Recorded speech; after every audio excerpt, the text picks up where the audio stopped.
Hello, welcome. We are starting with complex analysis and today's topic is functions of complex variable. The part of course PH3103 at IISER Calcutta. Before getting into complex analysis or functions of complex variable, let's first get to a very quick introduction to complex number. You are all very familiar with the complex number, but let's start from zero so as to get used to the notation and way this course progresses. So, complex numbers are represented by a pair of real numbers and symbolically written as a z with the two real number x and y, which is written as or denoted as x plus iy, or sometime it is also represented as x plus jy. I, or sometime called j, is given as a square root of minus 1, or I square is equal to minus 1. Complex numbers essentially a representation of a pair of real numbers, and I, or a minus square root of minus 1, is incorporated to do the various mathematical operations. In the complex number, x is called the real part and the y is called the imaginary part. The imaginary doesn't means in the clouds, it is just a representation. Complex numbers can be represented on a real two-dimensional plane. So the real part is denoted along x-axis and the imaginary part is marked along y direction. So we have a complex plane which has a one-to-one correspondence with the plane of real number. Here is a close connection between complex number and geometry of a two-dimensional plane. When we talk about geometry, there is another representation of a complex number in terms of polar coordinate. With a complex number, z can be written as r into e power I theta. This is represented as radial direction and the angle in the polar coordinate, and we can have this radial distance from origin as r and theta as angle with respect to x-axis, and one can write it down to expressed as a r into cos theta plus I sin theta, and from there we can have a connection to the Cartesian system by denoting r cos theta as a x and r sin theta as a y, which acts as a real and imaginary part.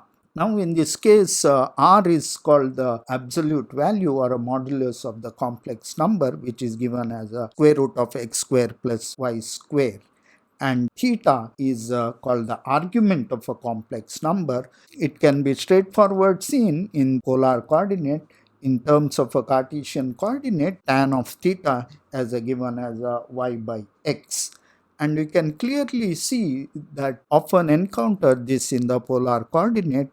When the angle goes beyond 2 pi, it mapped back to the same point, and that one often ignores it. Most of the case it is fine, there is no problem with that.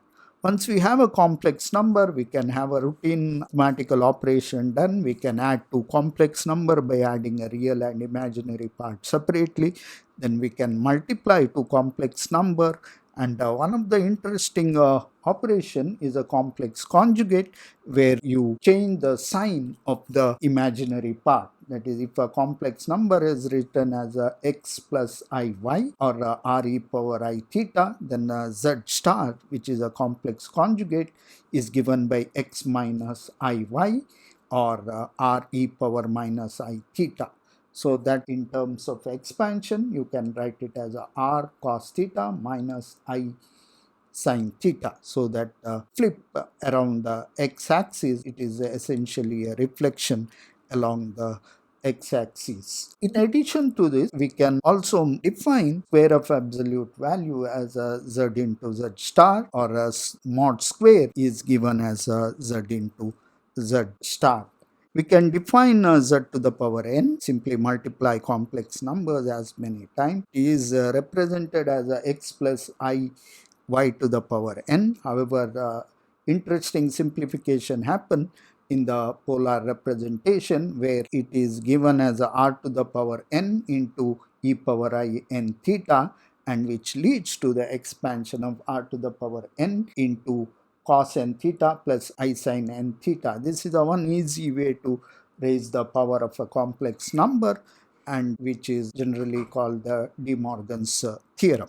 Now, a few words about the argument of a complex number. You can see here, when we take a square of complex number, the argument usually the angle get multiplied by twice, and if you have already having a complex number in the domain, the theta or argument going from 0 to 2 pi, here it would go to 0 to 4 pi. Of course, again we can map it back, and usually does not appear to have much problem. However, there's an interesting situation happens when one take a square root or any z to the power 1 by n. This is because when we have a complex number in the domain 0 to 2 pi, when we take power to the 1 by n, the argument usually get divided by n. So suppose we take z to the power half, that is square root of z, then the argument of a complex number get divided by 2.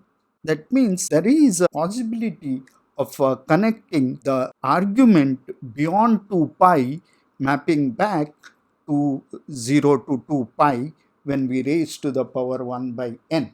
So this leads to is a interesting thing known as nth root or zeros of complex number. For a given complex number, when we raise it to the power 1 by n, it is possible to have a multiple solution, in fact n solution, which satisfies argument from 0 to 2 pi and satisfies the same condition. Let's see how do we get about it. Let z is equal to r cos theta plus I sin theta, and we need 1 by nth root of that. Let's call it a w, and that is also a complex number, and it can be written as w is equal to rho cos phi plus I sin phi.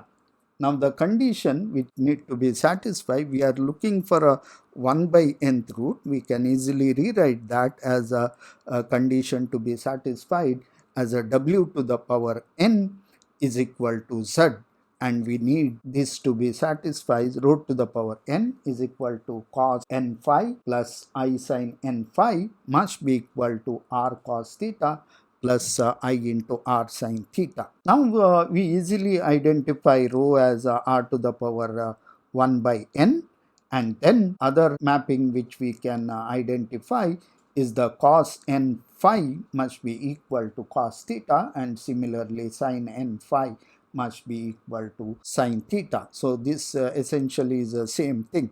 But we can see that for an angle, we get the following solutions, that the phi is equal to theta plus 2k pi by n for k is equal to 0, 1, 2, 3 and n minus 1 are distinct point between value of 0 to 2 pi. That is happening because k is smaller than n, and we are dividing it by n. Between the value of 0 and 2 pi, we can have a n distinct solution to this problem, and those are called the nth root of a complex number. All the roots have a same modulus or the magnitude, but the angle or the argument would be different. We can formally write it down. Let's nth root of non-zero complex number z is equal to r cos theta plus I sin theta is given by wk is equal to r to the power 1 by n into cos theta plus 2k pi by n plus I sin theta plus 2k pi by n for k going from 0 to n minus 1. Let's take a quick example. Let us try to find the cubed root of z is equal to I. Now our complex number is I, the real part is 1, and the angle argument for this complex number is pi by 2. Now we need to find out cubed root. That means there are 3 roots here. The root Wk are given by cos pi by 2 plus 2k pi by 3 plus I sin pi by 2 plus 2k pi by 3. So k is going from 0, 1 and 2. We have 3 possible values, and these roots are given here equally distributed between 0 and 2 pi. So for the first one, we have z is equal to I, and then first root of 0 is given as when we substitute k is equal to 0, we get simply argument as pi by 6. So that is what we have. Omega naught is equal to cos pi by 6 plus I sin pi by 6. That is given by square root of 3 by 2 plus half I. So that we can represent by this point with the argument pi by 6. Now we know that what should be the other roots. We can easily trace it out. The second one is W1, where the argument is given by pi by 6, which is essentially 120 degrees away from the first root, and that is because all the roots are equally divided. So that is why we have a second root given at phi 1 is equal to 5 pi by 6. The third one would be 120 degrees away from the second root, and that will be k is equal to 2 W2 with the argument 3 pi by 2, and number is cos 3 pi by 2 plus I sin 3 pi by 2. The value is minus I, and that would be marked here. Once we have seen what are the roots of the unity, it is essentially called the unity because of nth root of a complex number has the same magnitude, but arguments have equally spaced between the 0 and 2 pi. Now we can go ahead and look at the functions of complex variable. Now the functions of the complex variable f of z is essentially mapped from a complex number z to another complex number which we can call w, and this follows the normal rules of a function. That means every z should have unique w, that you cannot have one point mapped into two, but you can have a multiple point along the z can be mapped to single value of w. So it always can be written, since it is denoted as a w is equal to f of z. Since the w is also a complex number, we can in general write w as a u plus iv, or in terms of f of z, it can be decomposed as a real part and the imaginary part. Your real part you call a u of xy, where you have a z is equal to x plus iy. From that you can write u as real part of the function as a u of xy plus imaginary part of the function v of xy. So that is how you represent the complex function. With this we can map, or we can call as a real part of the function is a u of xy, and the imaginary part of the function is a v of xy. Both are related to the domain the z or x and y. We can write them either as a x and y, or the full complex number. Let's quickly look at an example. Let's take f of z is equal to z square plus 2 plus I z. So this is our function which maps take a given any complex number z, which produces a complex number w, which we can now decompose. First let's write this z as a x plus iy, then we square it, and then 2x plus iy plus I into z. So once we combine all the real part and combine imaginary part, we get u as x square minus y square minus 2x plus y, and v as 2xy minus 2y minus 2x. So this is how you decompose the function as a real part and the imaginary part. It can be always done for all the function. So let's look at another example. F of z is equal to e power z. Sometime we would like to raise to the power e. So in this z can be written as x plus iy. Then we can decompose this. Exponential can be expanded, e power x into I into e power y. Again I into e power y can be written as a cos y plus I into sin y. We have done this before. So u of x is equal to x into cos e power x into cos y. V of xy is equal to e power x into sin y.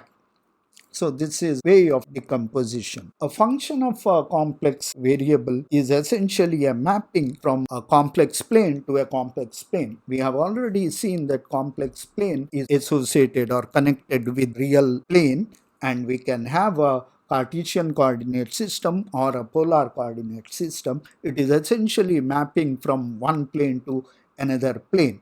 So one visualize this as a mapping. You can have a what is called the domain, or we call it sometimes z plane, where you have a complex number, and then you have a complex number here denoted by z is equal to x plus I y. Then that is mapped with the function w is equal to f of z into the domain, which is a complex plane again, which we call as a uv plane, where u is real axis and the v is the imaginary axis, and that is what is called the image plane. And here any number is written as a w as a u plus iv, and then we can have every complex number from the domain is mapped into image using the f of z function, and we can visualize them as a real part and imaginary part. The idea is you can take a region and that get mapped into another region in the complex plane. The region on the image plane depends on the properties of the function or how it transforms domain into. Is a cat usually represented for the mapping. It is not the Schrodinger's cat, it is called Arnold's cat. Arnold is a mathematician who have extensively worked on the geometry. So he is very fond of representing the mapping a region using a cat's head. So it is not a physicist cat, that is a Schrodinger's cat. So let us look at the example of a function or a mapping, complex function. Let's take a simplest one. F of z is equal to z square. We can simply write u and v here. It is very straightforward. In this case, u of xy is equal to x square minus y square. V of xy is equal to 2x into y. Now it is easy to do this in the polar coordinate. So in this case, f of z is equal to r square e power I2 theta. And the visualization is also very simple in the case of polar coordinate system. In this case, I am not using two different domain.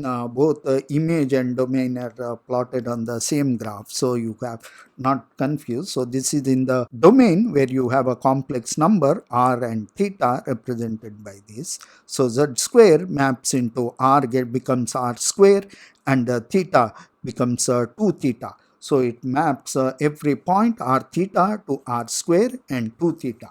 One of the quickest deduction you can do is that it maps the 0 to 2 pi twice on complex plane, because it multiplies the argument twice. So in this case, it is a multiply map.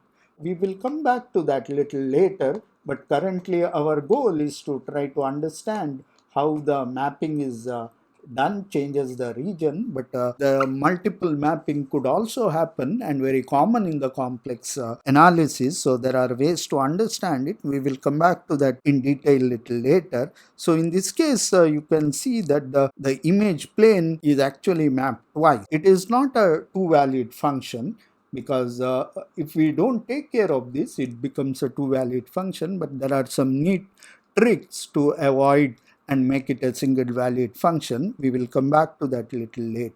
There are standard ways of visualization of what does a function do in the case of either a Cartesian or a polar coordinate system. Let's do it for a Cartesian system. You have a domain or xy plane or z plane, and then you have a image plane, which is a uv plane or a uv axis you have. Some of the standard things to analyze is that where does the 0 maps to, that is a complex 0 is a 0 plus I 0, x is equal to 0, y is equal to 0. Where does that map to? And then you can also check where does the real axis maps to, that is y is equal to 0. Also, you can check where does the imaginary axis maps to. Once you have done, you have a fairly good understanding what would a complex number look like in the image plane. You can do several more things. You can do x is equal to constant lines, and you can take y is equal to constant line and see how do they look in your image plane. If the function is more complicated, then one can take the various shapes of curves such as circle and straight line passing through the origin and then see how do they look in the image plane. So this is a standard way of visualization. Visualization is very important in mathematical physics. It develops the intuition. So I usually recommend one to do visualization, plot and see and all that. I'll try to do as much as in this course, but you should be doing it on your own. Now let's continue with this. Let's look at the various things. It's fairly straightforward to see origin in the domain or the z plane maps to origin in the UV plane. There is no problem here. Let's look at the other thing. Let's look at the where is the x-axis maps to. Let's look at the positive x-axis and we can see how does it map to. So in the UV plane, it would be curve corresponding to u is equal to x square, v is equal to 0. So when we do this mapping, you can see that the x-axis in the z plane maps into positive x-axis, but you look at these numbers, it is from 0 to 20. Here is a 4, it's basically squared, so it is x squared. Now we can go ahead and see what happens to the imaginary axis, how it maps under this transformation. We look at the y-axis, and that is x is equal to 0 and y goes from 0 to infinity, and that maps into u is equal to minus y square, v is equal to 0. You can see here in z plane it is going along this, that is imaginary axis. On the other hand, here u axis it is minus y square, so it is moving along this. So this is what we said, the region from 0 to pi by 2 is mapped to 0 to pi. So that is why when you come to here 0 to pi, it in this here maps all the way here. So let's look at what happens when we take this axis and see how it maps. So that is what we are going to do next. So we are taking a negative x-axis and then see how this it goes. So it is y is equal to 0, x is goes from 0 to minus infinity, and then that goes again back to u is equal to x square and v is equal to 0. So you have this axis again maps into this. So that is why we have going from 0 to pi, it maps to 0 to 2 pi. So that is one round. So when we go here, it again maps from this entire region, twice it maps. So this difficulty we will come back a little later. This is how is study.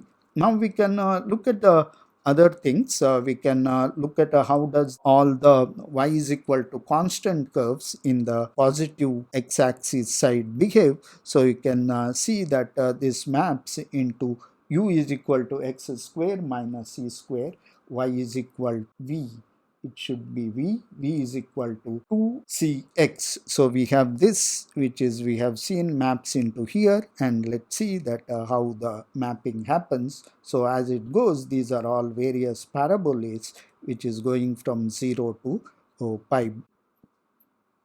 And then we can also look at what happens in the negative axis, and then we know that this will map in this region. So we see that x going from 0 to minus infinity, y is equal to constant, that maps into u is equal to x square minus c square, v is equal to all cut and paste, so it is 2cx. So what we have here is again that is mapping. So these depending on you take this way or this way, so that traverse either this way or this way. So you can essentially see that it maps into lower half. When you complete 0 to pi, you map the entire this thing.